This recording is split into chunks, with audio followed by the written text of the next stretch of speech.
Hello guys, welcome. Ngayon, pag-usapan naman natin ang diode. So, basic or refresher course about sa diode. So, hindi na natin i-end-up yan.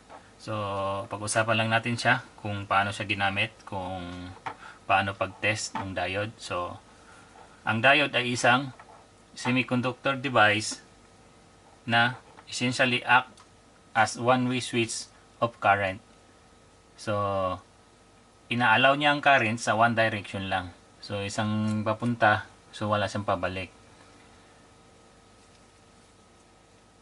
So, tinatawag din siyang rectifiers kasi kino-convert na yung alternating current into pulsating DC current. So, makikita niyo siya sa mga power supply, yung mga na may transformer.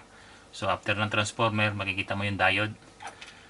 So, siya yung nag-rectify para maging DC volts ang output. Then, ang mga diode, maraming configuration yan. Maraming iba-ibang klase yan. May silicon, yung mga ganito. Then, merong stud. Yan, yung ganito. Tapos, may mga germanium yan. Mga signal diode. Diode din yon. LED is a diode also. So, meron din siyang bridge rectifier ito. So, ang laman nito is 4 na diode. Technically, 4 na diode ang laman yan. So, meron din siya yung ganito. Ito, ganitong klase. So, bridge rectifier din yan. So, diode din yung laman nito. So, makikita mo naman to sa mga power supply na malalaki. Sa mga aircon, yan. Sa mga amplifier. So, lahat na nag-convert ng AC to DC, meron yan makikita mong diode. So, hindi na natin pag-usapan yung may zener diode pa yan pero hindi na natin pag-usapan. So, pinaka-basic lang siya. Kumbaga, kung practical use ng diode ang pag-usapan natin. So, ang symbol ng diode is ganito.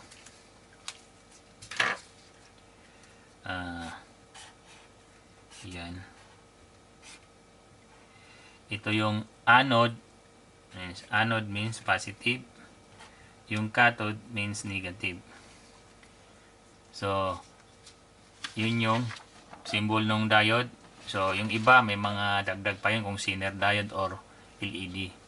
So, ito sa basic diode lang tayo. Yung may guhit, yun yung negative. Ayan. Then, ang diode, nagbabase yan sa amperahe. So, iba-ibang size, iba-ibang laki. So, sa ampere yung magkakatalo. Sa voltage din. So, may mga diode na high voltage, may mga diode na high amperage, yung malalaking amperage. Pag mas the more na malaki, ibig sabihin malaki yung amperahe ng diode. So, ito naman yung bridge. So, yung bridge na yan, technically, 4 na diode dyan. So, ganyan ang symbol niyan.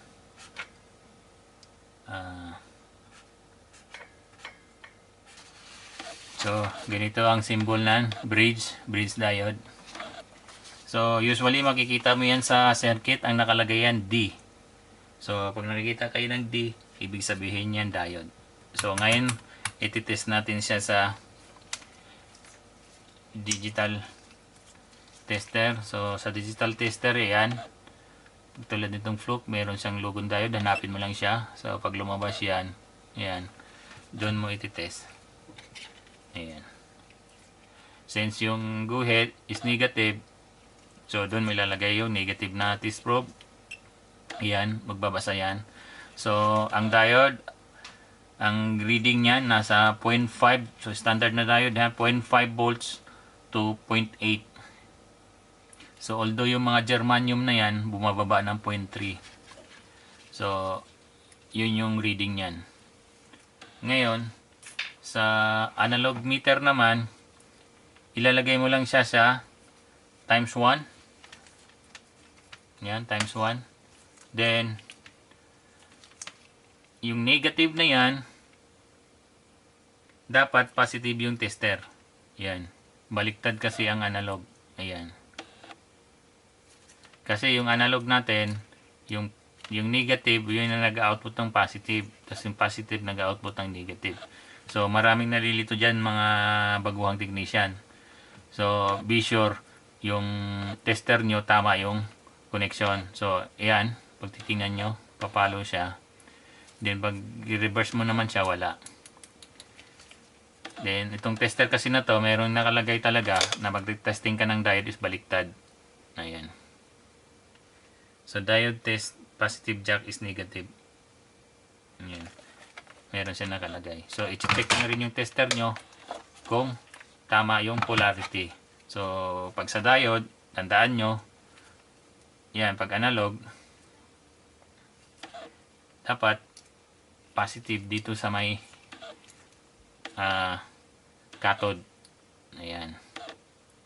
So, pag nag-reverse yan siya, ibig sabihin, pag nagre-reverse, may palo sa reverse, ibig sabihin, sira yung diode mo.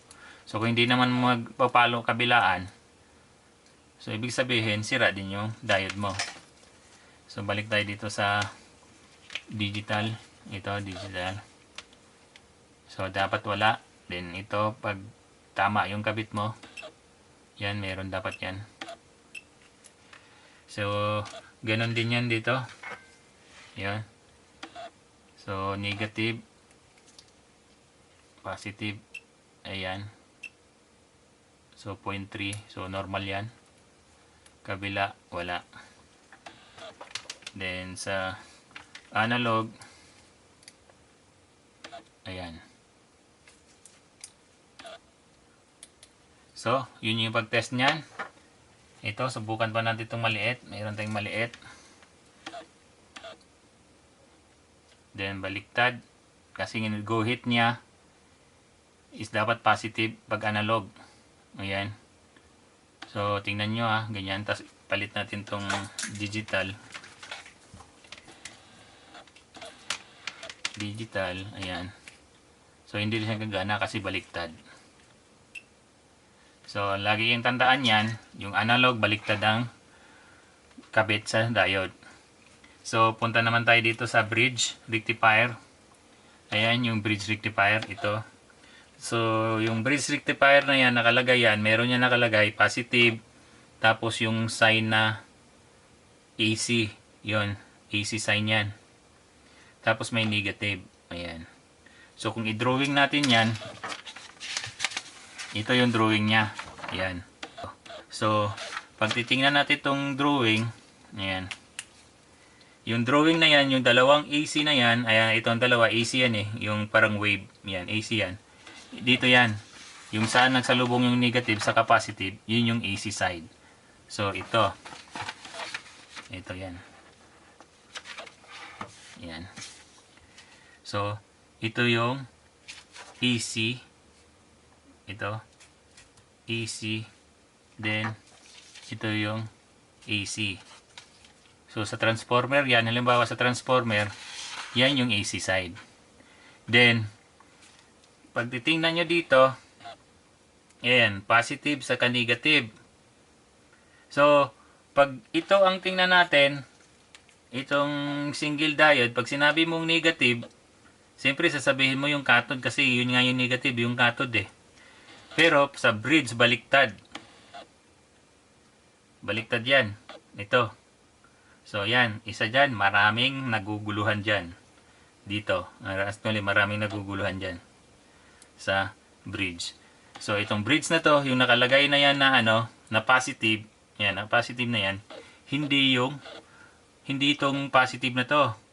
Kundi, ang ibig sabihin niya is positive na output. So, ito yan. Ito yung positive. So, kung titingnan mo yung bridge rectifier, tutuusin, negative to. Ayan. Kung babasihan mo yung diode na basa, dapat to negative. Ayan. Dapat to negative yan. Tapos ito yung positive.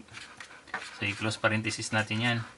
Pero, pag ganito, nakamarking yan siya na positive, ibig sabihin yung positive na output na DC. So, since positive yan nakalagay, dito yan nakalagay sa negative ng diode. So, ito yung positive. Dapat. Then, negative ito. So, magiging negative itong positive niya. Yan. Yan. So, hindi ibig sabihin na nagpalit ng polarity. Ang ibig sabihin lang yan, ito. So, pagkabit kasi na yung bridge, yung nilagyan nila ng positive na yan, yun yung negative ng diode. Ito, negative. So, positive siya na ngayon, paano natin matitest? Ito, testing natin. So, nakalagay yan positive. Ayan, positive. Then, yung positive na yan, dalawang diode yan. Papunta doon sa AC, papunta sa isa na AC. So, kung positive yan, nakalagay yan positive.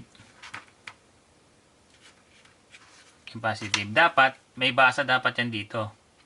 Kasi yung tester natin, positive nga yan tapos negative dito sa may AC. So, wala. So, baliktarin natin. Pag binaliktad mo yan, ayan, meron.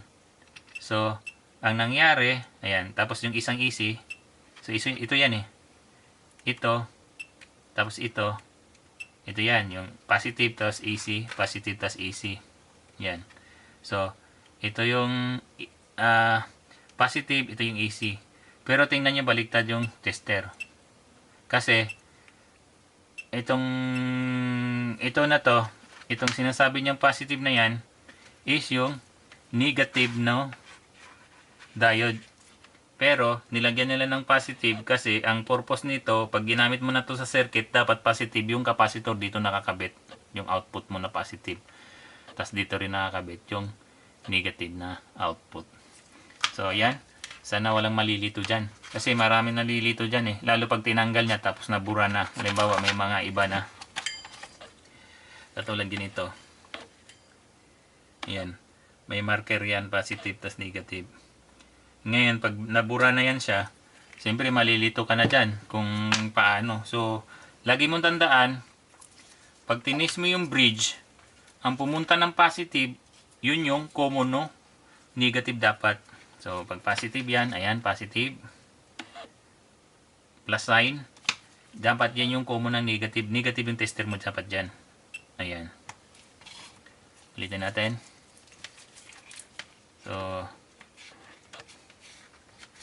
So, ito yung positive sign.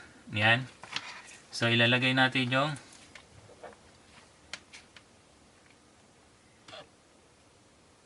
yan. So, ayan. Yung positive sign. So, ilalagay natin yung tester na negative. Tapos, AC. Then AC. So, ito yan. Ito yan Kung titingnan natin sa drawing, negative dapat yan kasi cathode yan. So, negative. Pero, ang nakalagay nila na symbol is positive. Yan.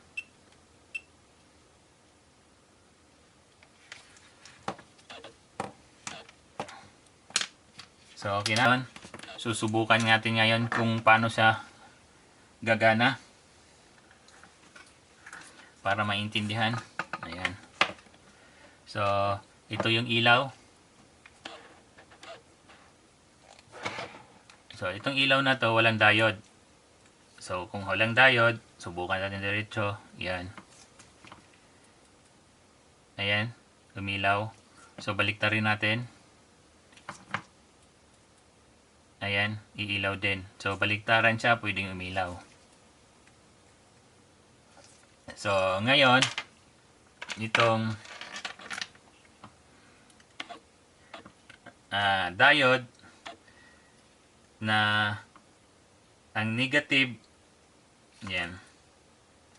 So, ang positive, kinabitan ko ng positive na power supply, then negative yung papunta sa ilaw, ayan. So, gumagana siya. So, yan yung forward bias niya. Ayan.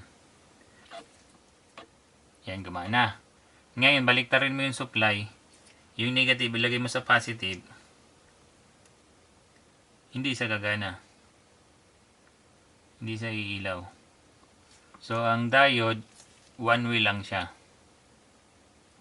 Yan. Tapos, pag pinaligtad mo, wala. So, pag ginanyan mo, tama, gagana siya. Pag pinaligtad, so wala. So, ito, subukan natin to. Ayan. So, ang nakalagay, halimbawa, ikabit natin. So, ikabit natin dito sa AC. Ayan. Tapos, negative.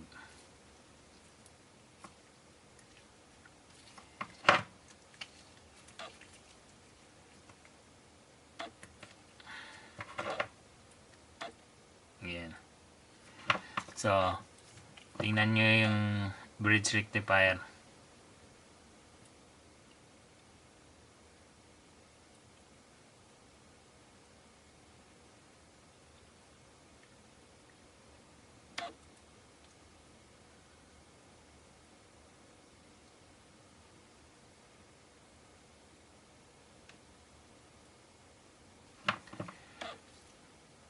Ngayon, pag binaliktad natin yan, positive, hindi siya gagana. Ayan o. So, positive dapat yan, hindi siya gagana. Kasi, dapat yan, negative ang papasok.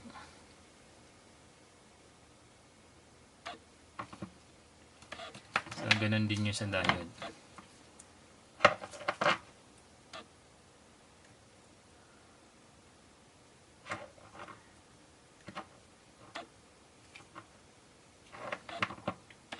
So, ito, titingnan natin.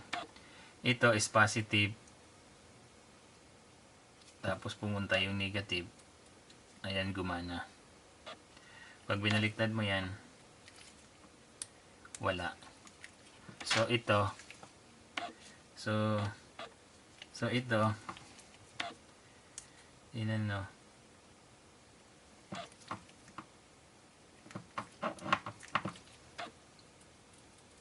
So, gumana. Negative yung nakakabit. Pero, ang symbol niya is positive. Ayan. So, pag kinabit mo yung positive dyan, hindi siya gagana. So, ang ibig sabihin,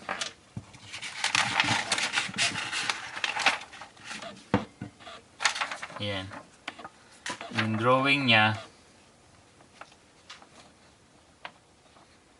positive, ayan o, positive yung output, ang nakakabit niyan is negative na diode. So, ang marking na to, ito yung marking na nagsushow na pag nilagyan mo ng AC to, dalawa, magiging output nito is positive. Tapos output nito is negative. Pero kung itetest mo yung diode, ito yung negative side ng diode. Ito yung positive side ng diode. Tapos ito yung pinaka-common niya. So, ito yan. Yan. Yung positive na yan, ito yan, dalawang negative na diode. Magkasalubong. Dalawang cathode. Tapos, yung anode niya, ito yung negative.